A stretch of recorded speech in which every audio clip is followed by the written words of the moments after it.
receive the cup is Jerry Horgan from Dr. Mick Loftus, the president of the GAA. The Ford League Trophy belongs to Dublin.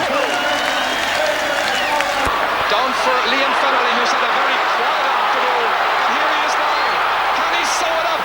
He's... The All-Star Tour has scored a vital goal with 5 minutes remaining. Kilkenny then beat Dublin to qualify for the final. Offaly qualified against Laois despite a PJ Cuddy goal blitz. Comes to Billy Bohan. Eugene Coughlin there first, having difficulty holding on to it, however. Paul Critchley for PJ Cuddy. It's a goal! It's a goal by PJ Cuddy. Laois coming back looking for it. PJ Cuddy. Paul Critchley. Can he drive it over the bar or perhaps get a goal? He's got a goal! Pat Critchley's got a goal! This is a Laois substitute, Pat Cleary, to Pat Critchley, to PJ Cuddy! PJ Cuddy, would you believe it, has got his 3rd goal of the match! And would you believe it, Laois still lost. But before the Leinster final there was the Simple Minds affair. The Scottish band had raised the roof at Croke Park, but they raised the turf as well. But whatever way the land lay, it didn't matter much to Liam Fennelly. Here's Lester Ryan, one of the sensations of this year. Up towards Liam Fennelly, Kilkenny's only current All-Star. Getting inside his man. Typical Liam Fennelly score gives Kilkenny the lead. Comes straight to Ger Fennelly. Kilkenny the more impressive duo in midfield. Good ball again in towards Harry Rowe. Just under 9 minutes to go to the half-time whistle. A half in which Kilkenny have enjoyed superiority of playing in the style of champions. Champions-elect, maybe. That's a great shot by Kieran Bennett. It's his 2nd goal of the half. The Munster final was held in Killarney, where Clare certainly got the right start against Cork, the champions. Cork, of course, the overwhelming favourites in the game. But anybody who remembers the 77 and 78 finals, remember that they were very tight affairs. And this is John McInerney with a goal in his mouth. And Johnny McInerney has given Clare a resounding lead. High tackle, it seemed, on Jerry McInerney. The referee gives an advantage to James Shanahan. Low ball. Tommy Guilfoyle.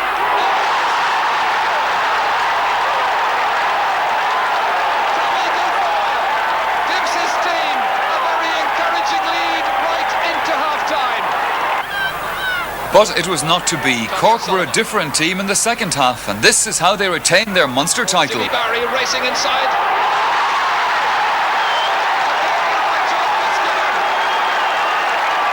That's a super finish, and Cork have taken the lead for the first time in the match. Sean Stack under it. Such an elegant and accomplished player. But he loses it, and he's lost it to Cork's Kevin Hennessy, and passed it on to Jimmy Barry, who... That's a piece of magic. Kevin Hennessy, now playing at top of the right, it seems. That's an invaluable score by Middleton's Kevin Hennessy. 2 metres out. In the All-Ireland semi-finals, Kilkenny were odds-on against Galway, but as we all know well by now, things worked out very differently at Thurles that day. Kindly for him, and it's Sean Fennelly who gets it out, but only as far as Joe Cooney, putting his defence right into trouble. No lane, should be a goal. Steve Mahon has been very influential in midfield. That ball knocked forward by Pierce Spiggott to Joe Cooney, to the on-running Anthony Cunningham. Must be a goal. It's there. It's Galway's 2nd goal, and Anthony Cunningham has got it. Martin Naughton got 1 point in that first half in towards Joe Cooney, who was a thorn in the Kilkenny defence. For Noel Lane, where he got a brilliant goal from this angle last season. Joe Cooney, what a start! That has come after 25 seconds. Anthony Cunningham down towards the 2-man attack. Noel Lane and Joe Cooney. Cooney looking for goal number 4. This is amazing. Cork's semi-final against Antrim was also a foregone conclusion, but they didn't have it all their own way, and a question mark was raised about their chances in the final against Galway. But on the 7th of September, those questions were answered in style. Cork go into the lead thanks to that well-directed goal by John Fenton. Everyone in the crowd was expecting a point, including the Galway players, but it went high and over the goalkeeper. Jerry McInerney battling away but losing it. Jimmy Barry Murphy trying to get it to Tomas Mulcahy, succeeding dangerously in. And a goal! Kevin Hennessy the scorer! Kevin Hennessy scores Cork's second goal. A good run by Tomas Mulcahy. He's angling for the score to give Cork a 1-point lead again. Or maybe a goal. It's a goal! It's a brilliant goal by Tomas Mulcahy, and Cork go into a 1-goal lead. Kevin Hennessy, is there a goal on here? Yes! Oh, what a great goal! That's one of the goals of the year. Some marvellous stuff indeed. It was certainly a very good year for Cork hurling. Saved by Tommy Quaid. And here's John MacDonald, scored 4-4 in a recent challenge match to Pat Bennett. There's a goal for the taking here for Waterford. Pat Bennett, the scorer, leading Daithí 4 in the merry dance. The hand pass across the goal towards Danny Fitzgerald. There's the goal, and Limerick are in the lead. Pat McCarthy gets it inside to Terence Kenny. Can this seal it? Yes, it's a goal. A goal by Shane Fitzgibbon.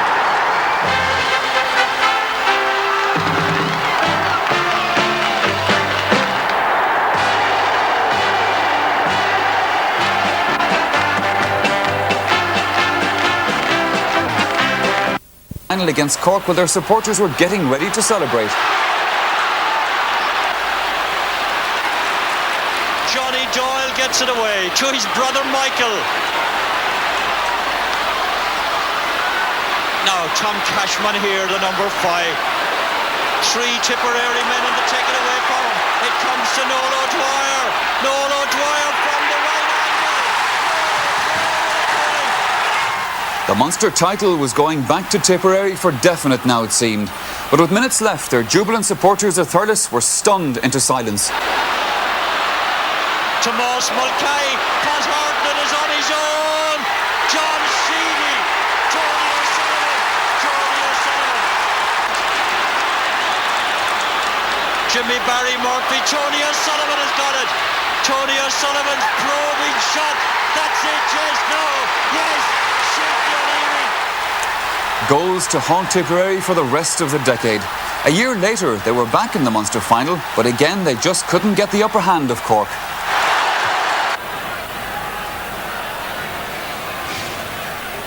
So line ball for John Fenton, about 22 metres out, deliciously cut in towards John Sheedy's goal. Jimmy Barry is under it, but so too over there Pat Fox. Not getting it away too far. Tomas Mulcahy and Dennis Walsh in there. Dennis Walsh! Somehow it got beyond John Sheedy. It's Johnny Crowley, the Cork fullback, but only as far as Nicholas English. In towards Donnie O'Connell. O'Connell going through the defence. This looks promising. The referee gives him an advantage. The hand pass in.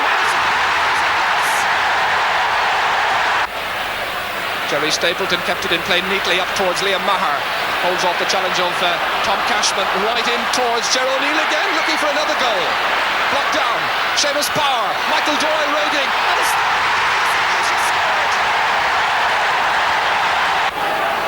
John Fenton's sideline puck, beautifully cut right up into the parallelogram to Jimmy Barry Murphy. Across towards Tomas Mulcahy.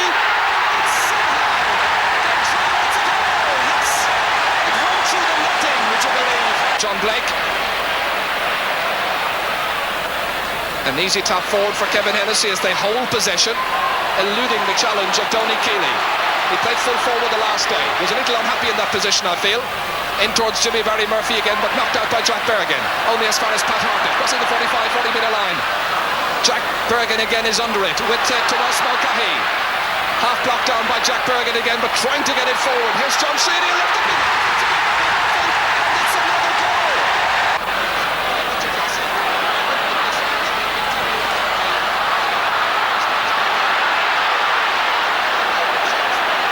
Tipperary coming looking for a goal with Seamus Power in there. They're all in there, and Liam Lawrence.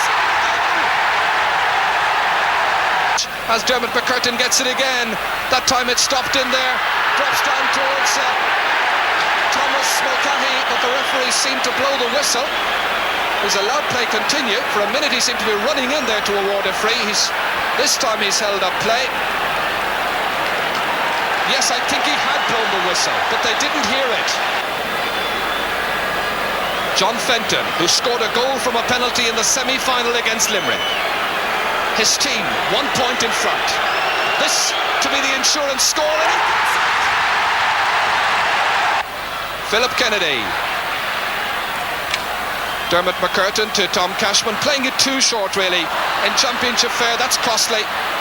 Donnie O'Connell to take it on, driving through to Nicholas English. Can he goal from this position? Surely he does. It's a great goal by Nicholas English. It was, but it wasn't enough for Tipperary on the day. Well, responsibility for putting Tipperary hurling back on the rails again rests now with three of their great players of the 60s, Babs Keating, THEO English and DONIE NEALON. They recently watched their side struggle in a challenge game against Dublin, and at half-time the frustration showed. If we were playing Kerry tonight, lads, we'd be disgraced. And isn't it, Joe? Now, lads, I am blue on the face from preaching to you, lads, about making the same simple mistakes day in, day out, and I'm 6 months at it. Now, it's gone to the stage, lads, that I'm wondering whether you want to play hurling for Tipperary or not. Now, the kind of shit that has gone out in that field, lads, tonight is unreal. It's unreal. To sickening you to be a Tipperary selector, and I'm telling you that. The kind of mistakes that's being made, lads, is unreal. We're going off, lads. We're at nothing. I know, lads, I'm leaving it to Donnie. Right, lads, look. For God's sake, don't let's be humiliated here on our own ground. We want a victory, but here's now, we're a point behind. We're going out for a victory, every one of us. Is that right? Come on, lads, lift yourself. Come on now. Go to that ball and come on, give us a bit of heart. Bit of toughness, lads. But on this particular night, the bit of toughness just wasn't enough. And a half an hour later, the players were trooping back to the dressing room, a beaten team. It's not a feeling that's easy for any team to cope with, but especially a proud hurling county like Tipperary against a weaker hurling county like Dublin, even in a challenge match.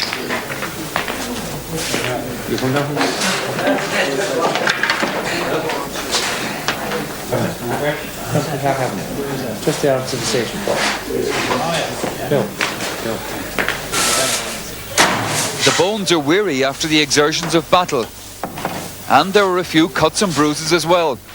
But the sting of the manager's reproaches will be felt more sharply, perhaps.